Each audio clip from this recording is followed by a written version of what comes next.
So, hello guys! Welcome to my vlog and this is Kuya Mar. At yun nga, dahil tapos na tayo maglaba, oras naman para kumain tayo ng ating tanghalian. At agad-agad nga ako pumunta sa karinderya malapit sa aking inuupahan. At talagang grabe, tignan nyo naman, umorder agad ako ng napakaraming pagkain. Napakarami, no? Grabe.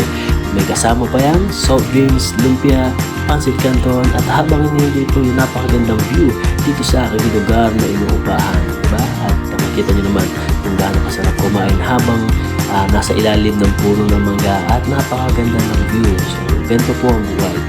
Anumang kabisihan na meron tayo, huwag tayo mawawalan ng oras para alagaan ang ating mga sarili sa pamamagitan po ng pagkain na masasarap na pagkain. Dahil ito po ay magbibigay sa atin ng kalakasang pisikal.